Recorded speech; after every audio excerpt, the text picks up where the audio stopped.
46-0. Aquest ha estat el resultat de la gran victòria dels Barberà Rookies sobre els Imperials Reus, que no van poder aconseguir guanyar per tercera vegada consecutiva la final de la Lliga Catalana de Futbol Americà. Aquesta ha estat la 22a edició d'aquesta final i es va disputar el passat diumenge a les pistes d'atletisme Can Llobet de Barberà del Vallès. A veure, avui és la final de la 22a edició de la Lliga Catalana en categoria sènior. És la competició de cana a l'Estat, a Espanya, i aquest 22 anys que es juga. La final la juguen els Rookies de Barberà i els Imperials de Reus, havien arribat molt igualats, i de moment és un bon espectacle.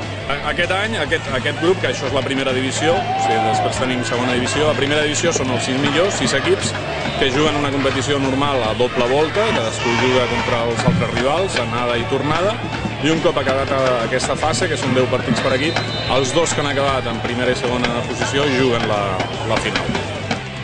Els Barberà Rookies han arribat a la 22a final després de guanyar 9 dels 10 partits que han disputat a la fase regular. Tan sols han perdut contra el seu rival, els Imperials, a Reus. Per la seva banda, els Imperials han guanyat 8 dels 10 partits de la fase regular. Tots excepte el que van disputar contra els Rookies a Barberà i el que van jugar contra els Bocs d'Argentona a la tercera jornada.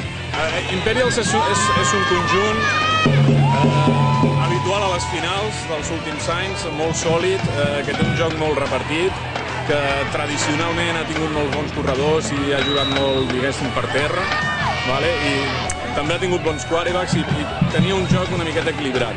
Els Rookies de sempre és un equip més jove, amb gent més jove, i és un equip que juga molt més alegre i realment basa el seu joc en el passe i guanyar iardes i jugar molt oberts i molt més alegre. L'altre, el joc d'Imperials és més de llibre i el de Rookies és una miqueta més d'imaginació. Res ni millor ni pitjor, depèn com et vagi el dia, i avui els estan ambient els Rookies, està clar. Ambdós equips han arribat amb un perfecte estat de forma i un excel·lent nivell de joc, especialment en atac. Els locals tenen una mitjana de 28,8 punts a favor per partit, una mica per sobre dels Imperials, que presenten una mitjana de 27,7 punts. Però les seves estadístiques en defensa no són molt diferents. A Rookies li fan 10 punts per partit i a Imperials 12. Aquesta final, que repetia els protagonistes de l'edició del 2008, ha estat marcada des d'un primer moment pel domini dels Barberà Rookies.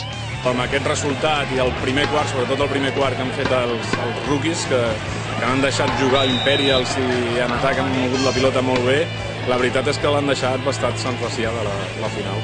Que Rookies porti molts punts era d'esperar, però també era d'esperar que Imperials hagués fet molts punts, i la veritat és que avui Imperials, és el que té l'esport, n'hi ha dies que funciona, hi ha dies que no funciona, i avui la veritat és que els hi ha costat moure la pilota en atac i el fet que encara no hagin anotat aquestes alçades de partit ho demostra.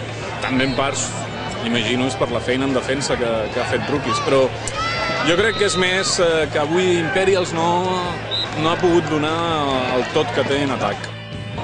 Rookies es un gran equipo, Rookies es un equipo que siempre se nos ha complicado su forma de jugar, y yo creo que esta temporada ya les tocaba ganar, Nosotros tuvimos una merma de una decena de jugadores que eran fundamentales en nuestro equipo, y pues este año tuvimos que jugar con muchos juniors de titulares, pero bueno, no hay pretexto, Rookies fue un gran equipo el día de hoy. La veritat és que sí, i molt nerviós, hem patit molt perquè l'Imperials és un gran equip, és el millor equip durant molt de temps i crec que ara toca disfrutar d'una victòria que hem estat treballant tot aquest any molt durament i que els nanos ho han demostrat en aquest partit, amb aquest resultat tan abundant. A més, Xavi Navarro, del Barberà Rookies, ha estat nomenat MVP de la final.